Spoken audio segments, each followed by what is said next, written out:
स्वागत है हमारे YouTube channel CBSE math class में। Avinash sir, my dear students, आज हम लोग NCERT की height and distance chapter number 9 का हम लोग सेकेंड पार्ट हम लोग क्या करेंगे, देखेंगे, स्टडी करेंगे। और इससे फर्स्ट पार्ट में हमने क्या किया था, उसका हमने एक्सप्लेनेशन देखा था हाइट एंड डिस्टेंस, और उसकी जो मेन थ्योरी थी उसके हमने उस पर डिस्कस किया था और कुछ एग्जाम्पल भी हमने देखा था। और इस पार्ट में हम लोग क्या करेंगे, NCERT की 1 by 1 क्वेश्चन को क्या करेंगे, हम लोग डिस्कस करेंगे। 1 नंबर क्वेश्चन हमने ऑलरेडी पार्ट 1 में डिस्कस कर रखा था। यहाँ से इस सेशन में हम लोग क्या करेंगे, सेकेंड क्वेश्चन से हम लोग क्या करेंगे, डिस्कस करेंगे। इस वीडियो के डिस्क्रिप्शन बॉक्स में आपको फर्स्ट पार्ट का लिंक आपको मिल जाएगा, ओके। और अब तक हमारे चैनल को आपने सब्सक्राइब नहीं किया है तो आप हमारे चैनल को सब्सक्राइब कर दीजिए और बेल आइकन दबाना ना भूलें, ताकि जो हमारी जितनी सारी अपडेट होती है वह अपडेट आप तक पहुंच सके, ओके। तो लेट्स स्टार्ट। तो हम लोग क्या करेंगे, NCERT की सेकेंड नंबर क्वेश्चन क्या करेंगे, डिस्कस करेंगे, ओके। तो सेकेंड नंबर क्वेश्चन में क्या बोल रहा है कि a tree breaks due to a storm and the broken part bends so that the top of the tree touch the ground, making an angle 30 degree with it. The distance between the foot of the tree to the point where the top touch the ground is 8 meter. Find the height of the tree. मतलब ये बोला जा रहा है कि एक tree है जो क्या होता है, ब्रेक हो जाता है, मतलब टूट जाता है। एक पौधा है जो टूट जाता है, to storm and the broken part bends so that the top of the tree touch the ground। मतलब एक पौधा है जो क्या होता है, बीच में से किसी पार्ट से क्या होता है, टूट जाता है। टूटने के बाद क्या होता है कि वह झुक जाता है। झुकता जो है, ट्री का जो ऊपर वाला जो पार्ट जो होता है वह पार्ट ग्राउंड को किसी एक पॉइंट पे क्या करता है, टच करता है, ओके। जो एंगल बनाता है 30 डिग्री, ओके। तो नीचे एंगल बनेगा तो एंगल ऑफ एलिवेशन हो गया। ये 30 डिग्री जो हुआ वो हमारा एंगल ऑफ एलिवेशन का वर्क करेगा। With it, the distance between the foot of the tree to the point where the top touch the ground is 8 meter, है ना। मतलब ये हुआ कि जो टच करता है, जिस पॉइंट से टच करता है वो पॉइंट से लेकर और ट्री के फुट पॉइंट के बीच का डिस्टेंस क्या है, 8 मीटर है। तो find the height of the tree. तो क्या करना है, ट्री का हाइट निकालना है। तो क्वेश्चन तो हमने क्या क्या समझ लिया। अब इस क्वेश्चन क्या करेंगे, बाय फिगर के माध्यम से क्या करेंगे, इसको हम लोग समझने की कोशिश करेंगे। मेरे my dear students, height and distance की जो क्वेश्चन होती है वह क्वेश्चन लैंग्वेज का मोहताज होता है। यदि आप वह लैंग्वेज आप समझ जाते हो तो वह क्वेश्चन आपसे 100% बन जाएगा। लैंग्वेज और फिगर इसका मेन होता है, बाकी सोल्यूशन तो नॉर्मल है, सोल्यूशन तो हो ही जाएगा। क्वेश्चन में एक ट्री बोल रहा था तो एक ट्री हमने बना लिया। एक ग्राउंड, एक सरफेस पे बना लेते हैं क्योंकि इस विषय रहेगा स्थित है। और एक पार्ट से क्या होता है, टूट जाता है। मैंने इमेजिन कर लिया कि इस पार्ट से क्या किया, ये टूट गया। हमने मान लिया कि ए और बी कोई ट्री था जो पी पॉइंट से कट गया, और पी पॉइंट से कटने के बाद ये झुक जाता है ग्राउंड के किसी एक पार्ट से, एक पॉइंट से। तो मैंने झुका दिया इसको किसी एक पॉइंट से, मैं देता हूँ सी, यहाँ पे मैं दे देता हूँ, ओके। क्वेश्चन में बोला जा रहा है कि जो जब झुक जाता है तो एंगल ऑफ एलिवेशन बनता है 30 डिग्री, और इस दोनों के बीच का डिस्टेंस जो है वो दिया है 8 मीटर, है ना। क्या लिखा है वेयर द टॉप टच, ये वाला top touch the ground as 8 metre. 8 metre ये टच रहता है इस पॉइंट पे, मतलब ये वाला पॉइंट जो है, ये पॉइंट वाला जो टॉप वाला पॉइंट कहाँ पे चलाता है, सी का। आप यहाँ पे ऑब्लिक देकर ए डाल सकते हो, ठीक है। 8 metre. Find the height of the tree. जो क्या करना है, ट्री की हाइट निकालनी है। मतलब अगर ये पार्ट निकाल ले और ये पार्ट निकाल ले, दोनों का ऐड कर लेंगे तो हमारा क्या होगा, ये पार्ट निकल जाएगा, ओके। तो हम लोग क्या करते हैं, इसको बनाते हैं। तो इसको बनाने से पहले आप इसको क्या करो, लैंग्वेज लिख लोगे। Let A B with the tree and cut the part of tree at P point, है ना। इस तरीके से क्या करना है, आपको लैंग्वेज लिख लेना है और हम डायरेक्ट सोल्यूशन पे चलते हैं। और लैंग्वेज आपका इसमें लिखा हुआ है, इसी में से आप लिख लोगे। तो यहाँ पे 90 डिग्री का एंगल बनेगा। हम क्या करते हैं, हम ये वाला पार्ट निकालते हैं। तो याद रखिएगा, जो पार्ट आपको निकालना हो और जो दिया हो हमें उसी पे वर्क करना है। जो नहीं दिया है हमें उसको कोई वर्क उसको नहीं करना है, उसमें दिमाग लगाना ही नहीं है। यहाँ पे ये बेस मेरे पास है, परपेंडिकुलर हमको निकालना है। तो आपको tan theta equal to P by B होता है ना। और sine theta equal to P by H और cos theta equal to B by H। यही तीनों फॉर्मूला क्या करना है आपको, सारे एक्सरसाइज में आपको यूज होगा, इसे तीनों रिजल्ट ऐसे हो जाएगा।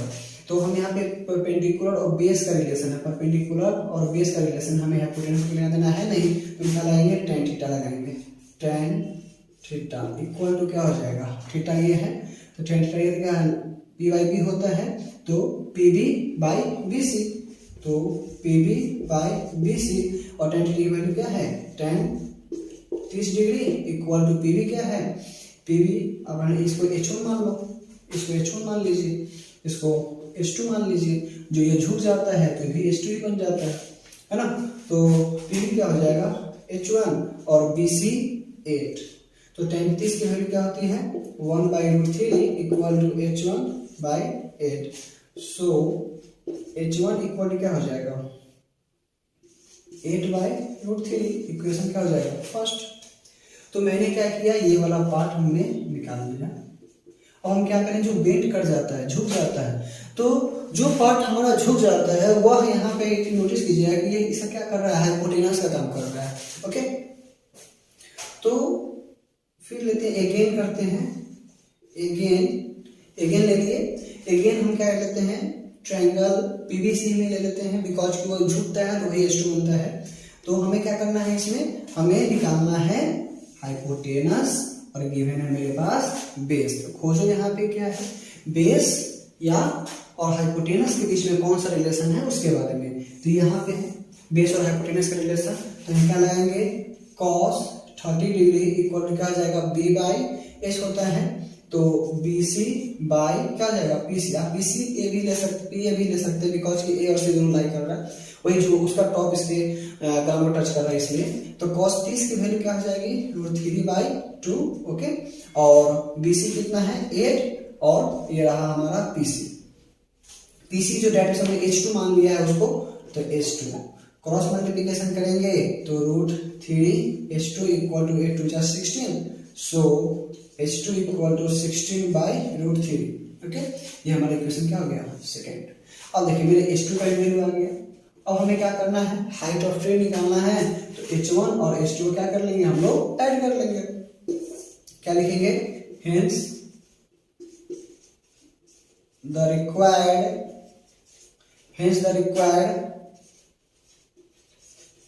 हाइट ऑफ ट्री, है ना।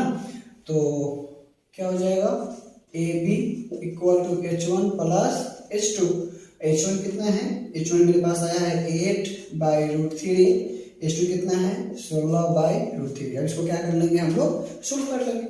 तो हमने सोल्व कर लिया, √3 एलसीएम आ गया, ये 18 प्लस 16 24/√3।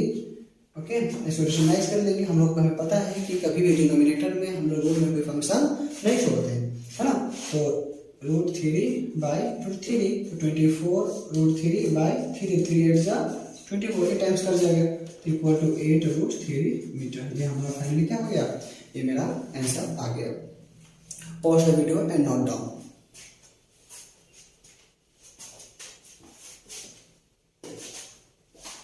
तो हम क्वेश्चन नंबर 3 देखते हैं। ओके, लिखा है कि a contractor plans to install 2 slides for the children to play in a park for the children below the age of 5 years। लिखा है एक कॉन्ट्रैक्टर है जो क्या करता है, आपको पार्क में कुछ स्लाइड्स को क्या करता है, आपको इंस्टॉल करना चाहता है। ओके, लिखा है कि for the children below the age of 5 years, मतलब 5 वर्ष से कम बच्चों के लिए she prefer to have a slide whose top at a height of 1.5 meter। मतलब 5 वर्ष से बच्चों के लिए, 5 वर्ष के कम के बच्चों के लिए वो प्रेफर करता है कि स्लाइड की जो हाइट जो होगी वो कितनी होनी चाहिए 1.5 मीटर। स्लाइड्स के अपनी have a slide whose top is at a height, okay, and is inclined at angle of 30 degree, जो क्या करता हो एंगल बनाता हो 30 डिग्री का, टू द ग्राउंड के साथ हुआ, ग्राउंड के साथ Whereas for elder children, she wants to have a step slide at a height of 3 metre. अब क्या है, बड़े बच्चों के लिए वह क्या करता है, स्लाइड जो बनाता है उसके अर्थ से उसकी हाइट जो होगी वह क्या है, 3 मीटर है। And inclined at angle of 60 degree, जो क्या करता है, 60 डिग्री का एंगल बनाता है। To the ground what should be the length of the slide in each case, मतलब प्रत्येक केस में आपको स्लाइड की क्या होगी, हाइट क्या होगी उसके बारे में। स्लाइड मतलब जो हम लोग बचपन में जो पार्क में जो हम लोग देखते थे फिसलन पट्टी, जिसमें हम लोग क्या करते हैं, बैठकर पिछलने का काम है, पिछलते हैं, बैठ जाते हैं फिर उधर ढुल जाते हैं, नीचे की ओर ढुल जाते हैं। तो जो हम लोग पार्क में या प्ले ग्राउंड जो हमने देखा है उसी पे ये क्वेश्चन बेस्ट क्वेश्चन है। तो ये इसमें आपको 2 क्वेश्चन है, एक ही में 2 दे दिया है कॉन्ट्रैक्टर, मतलब एक 5 वर्ष से कम बच्चों के लिए और एक क्या है, एल्डर्स बच्चों के लिए। तो ये 2 केस में क्वेश्चन बनेगा। ओके, तो इसमें केस 1 में क्या होगा तो देखोगे, केस 1 में क्या है, for the children below the age of 5 years, for the children below the age of 5 years, मतलब 5 वर्ष से कम बच्चों के लिए क्या होगा उसके बारे में। तो हम लोग फिसल पट्टी हमने देखा है पार्क में, ओके, या प्ले ग्राउंड में फिसल पट्टी इस वे में होती है। अब बोल रहा है कि जो फिसल पट्टी की जो हाइट होगी अर्थ से वो 1.5 मीटर होगी। तो आपसे पूछ रहा है कि यह फिसल पट्टी की हाइट लेंथ क्या होगी। तो और यह क्या कर रहा है, एंगल कितना बना, एंगल ऑफ एलिवेशन कितना कर रहा है, 30 डिग्री। तो हमारा एंगल बन गया ये 30 डिग्री का। तो अब हमें क्या करना है, यहाँ पे हमें हाइपोटेनस निकालना है, मतलब स्लाइड्स की लेंथ निकालनी है। तो इस केस में हम क्या करेंगे, यहाँ पे मेरे पास से परपेंडिकुलर गिवन है और हाइपोटेनस निकालना है। तो बेस है, यहाँ पे कोई काम नहीं है, ठीक है। तो बेस का कोई काम नहीं है तो हम क्या करेंगे, हम हाइपोटेनस से देखेंगे कैसे। हमें देखा है कि साइन थीटा इक्वल टू होता है p/h। तो हम क्या करेंगे, साइन थीटा का इस रिजल्ट का हम यूज करेंगे, मतलब साइन 30 डिग्री इक्वल टू क्या हो जाएगा, p/h, मतलब ab/ac। तो साइन 30 के वैल्यू लोग जानते हैं 1/2 और ab का 1.5 मीटर और ac तो ac है ही। सो ac इक्वल टू क्या हो जाएगा, 1.5 मल्टीपल टू इक्वल टू क्या आ गया, 3 metre. Hence the required height, hence the required height क्या हो जाएगा, 3 मीटर। ओके, तो ये हमारा क्या था, मेरा for the children below the age of 5 years, मतलब 5 वर्ष से कम बच्चों के लिए क्या होगा उसके बारे में था।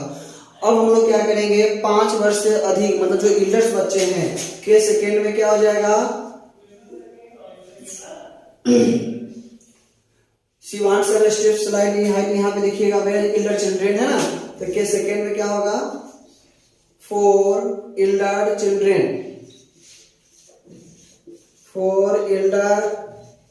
चिल्ड्रेन।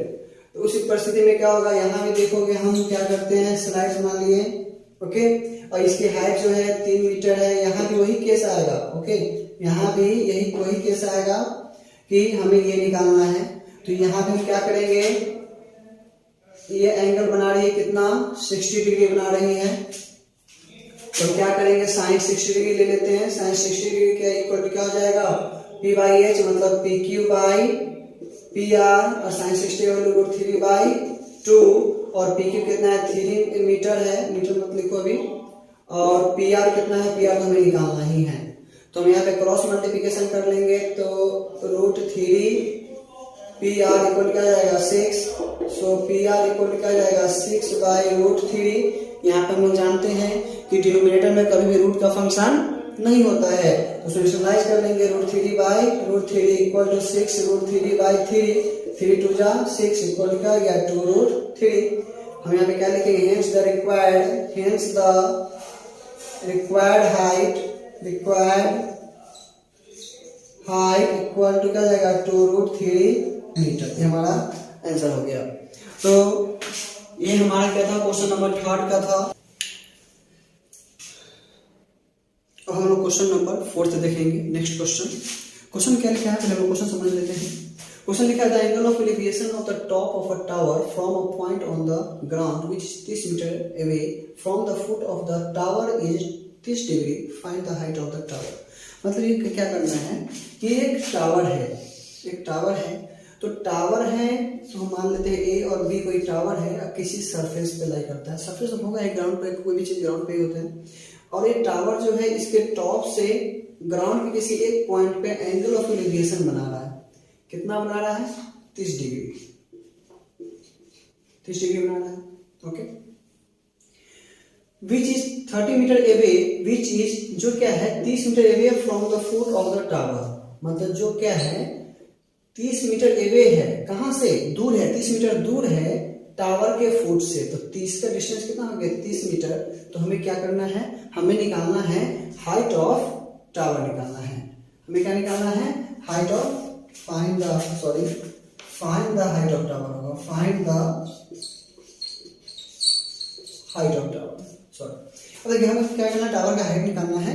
तो माय डियर स्टूडेंट्स, इस क्वेश्चन में मैंने बार बार आपको बताया है कि किसी भी क्वेश्चन में जो मुझे गिवन होता है सो, और हमें जो निकालना होता है सो, फाइंड आउट करना होता है सो, उसी दोनों के बीच में हम जो रिलेशन का जो रिजल्ट है उसी रिजल्ट को हम लोग क्या करेंगे, हम लोग लेते हैं। तो यहाँ पे क्या है कि मेरे पास परपेंडिकुलर है और बेस है, मेरा हाइपोटेनस का कोई लेना देना नहीं है। तो कौन सा रिजल्ट है जिसमें परपेंडिकुलर भी हो और बेस भी हो, है ना? तो tan ही है कि tan 30 डिग्री इक्वल टू हो जाएगा P बाई बी, मतलब A B by B C. अगर ज्यादा कंफ्यूजन होता है तो P बाई बी लिख लो यहाँ पे, है ना? और tan 30 की वैल्यू 1/√3 होती है, और ए बी कितना है? h, और बी सी कितना है? 30 मीटर। क्रॉस मल्टीप्लिकेशन करेंगे तो h√3 इक्वल टू क्या आ गया? 30 मीटर। तो h इक्वल टू क्या आ गया? 30/√3। और हम जानते हैं कि डिनोमिनेटर में कभी भी रूट में फंक्शन नहीं होता है, उसको हम रैशनलाइज कर लेंगे। तो √3 से ऊपर इसे क्या कर लेंगे? मल्टीप्लाई कर लेंगे। ओके, तो 30√3/3, 3 से 10 टाइम्स काट लेंगे, क्या आएगा? 10√3 मीटर। अब यहाँ पे क्या लिखेंगे? Hence the required height of tower is क्या हो जाएगा? 10√3 मीटर। ये हमारा क्या हो गया? फाइनली आंसर हमें आ गया। ओके, इस क्वेश्चन में हाइट एंड डिस्टेंस की, इस क्वेश्चन में या कोई भी क्वेश्चन हो, आप स्टेप लिखना मत भूलिएगा। जो क्वेश्चन में गिवन होता है सो लिखना बहुत जरूरी है। यदि आप नहीं लिखते हो तो एग्जामिनर फिक्स है कि आपका 1 नंबर या हाफ नंबर या 1.5 नंबर कुछ ना कुछ आपका कट करेगा ही। Pause the video and note down.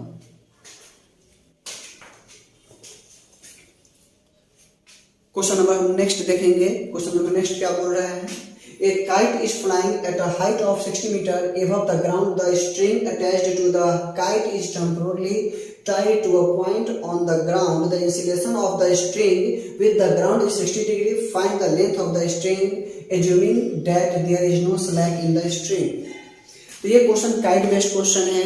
अभी मकर संक्रांति का समय भी था, और मकर संक्रांति के उपलक्ष्य में आपको गुजरात में बड़ी धूमधाम से क्या होता है? काइट, पतंग उड़ाने की प्रथा है। और जो पतंग वहाँ पे अच्छे से उड़ाते हैं, है ना, तो वहाँ पे गवर्नमेंट द्वारा क्या होता है, वहाँ पे उन लोग को प्राइज भी दिया जाता है ना, सम्मानित किया जाता है, उसको बड़ी धूमधाम से मनाया जाता है वहाँ पे। तो इस क्लास में हम लोग क्या करेंगे? हम लोग काइट बेस्ड क्वेश्चन पढ़ेंगे। आपने भी बचपन में आपने काइट उड़ाया होगा, और उड़ाया भी, और मैंने भी उड़ाया था, इस मकर संक्रांति में मैंने भी उड़ाया था पतंग। ओके, तो क्वेश्चन में क्या है, हम क्या करेंगे? हम क्वेश्चन देखेंगे, पतंग उड़ाना नहीं सीखेंगे। ओके, तो यहाँ पे क्या है कि हम kite is flying at a height of 60 metre, मतलब एक पतंग है जो क्या कर रहा है? 60 मीटर की हाइट पे क्या कर रहा है? वह उड़ रही है। तो मान लेते हैं कि पतंग यहाँ होगा, ये पतंग हो गया, ये पतंग हो गया, पे उड़ रहा है। अब ये उड़ रहा है तो फिक्स है, कोई ग्राउंड होगा, कोई सरफेस होगा, ठीक है, सरफेस में मान लिया। अब क्या बोल रहा है कि above the ground the string attached to the kite is temporarily tied to a point। अब इसकी स्ट्रिंग मिस होते ही तांत, मतलब जो रस्सी जिसको ढील देते हैं ना, रस्सी बोल नहीं, धागा उसको बोल सकते हो, तांता बोल सकते हो उसको, स्ट्रिंग। तो ये क्या है? ये तांत हमने बना लिया, और जो क्या है एकदम टाइट रूप से बंधा हुआ है, टाइट रूप से किसी ग्राउंड किसी पॉइंट से। और जो एंगल ऑफ इलेशन क्या लिखा है? The insulation of string with the ground is 60 degree. जो जिस ग्राउंड पे है वहां पे एंगल ऑफ रिलेशन कितना बना रहा है, यह 60 डिग्री बना रहा है। तो पूछ रहा है कि find the length of the string, मतलब लेंथ ऑफ द स्ट्रिंग, जो ये क्या थी, हमारी स्ट्रिंग थी, ये स्ट्रिंग थी। हमें क्या पूछ रहा है, लेंथ ऑफ स्ट्रिंग, मतलब जो स्ट्रिंग का लेंथ क्या होगा उसके बारे में वह क्वेश्चन हमसे पूछ रहा है। तो माय डियर स्टूडेंट्स, क्या है कि मैंने पहले ही बताया था कि क्वेश्चन में हमें जो गिवन होता है उसको देखते हैं और जो हमें फाइंड आउट करना होता है उसको देखते हैं। उस दोनों के बेस में जो रिजल्ट मेरे पास प्रीवियस सेमेस्टर में जो हमने पढ़ा है उसी बेस के रिजल्ट में क्या करेंगे, उसको अप्लाई हम करेंगे, है ना। तो क्या है कि लिख देंगे हम, कुछ मान लो ना ABC लैंग्वेज आप लिख लोगे। इन ट्रायंगल ABC में क्या है, हम क्या लेते हैं, tan तो लेंगे नहीं, बिकॉज कि हमें यहाँ हाइपोटेनस का काम है और किसका काम है, परपेंडिकुलर का काम है। तो साइन ही एक ऐसा फॉर्मूला है जिसमें क्या है, sine theta equal to ph होता है, मतलब AB बाई क्या हो जाएगा, AC, मतलब यहाँ लिख दो ph याद रखने के लिए। और साइन थीटा इक्वल क्या है 60 डिग्री, तो 60 डिग्री इक्वल टू AB6, और AC कितना है, AC हम मान लेते हैं, कुछ मान लो, x मान लिया, ओके। तो 60 डिग्री √3/2 इक्वल टू 6/x, तो √3x equal to 6 multiple 2, so x equal to क्या जाएगा, 6 मल्टीपल 2/√3। फिर यहाँ पे रेशनलाइज कर लेंगे हम लोग, √3/√3 इक्वल टू 6 2 12, फिर √3/3, 3 4 12, ओके, 4 टाइम्स कट जाएगा तो 4√3 मीटर। मतलब ये हो गया कि हमारी जो स्ट्रिंग है वह स्ट्रिंग की हाइट जो होगी, सॉरी लेंथ जो होगी वह क्या होगी, 4√3 मीटर होगी, ओके। तो हम यहाँ पे लिख देते हैं, हेंस द रिक्वायर्ड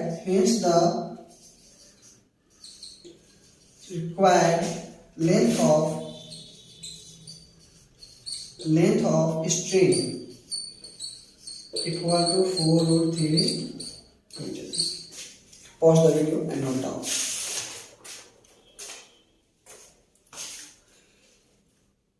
मेरे प्यारे बच्चों, इस सेशन में पार्ट 2 में हमने एनसीईआरटी का question number 2nd, 3rd, 4th and 5th को हमने डिस्कशन किया है और हमने पूरी कोशिश की है कि आपको यह वीडियो समझ में आए, ये क्वेश्चन समझ में आए। यदि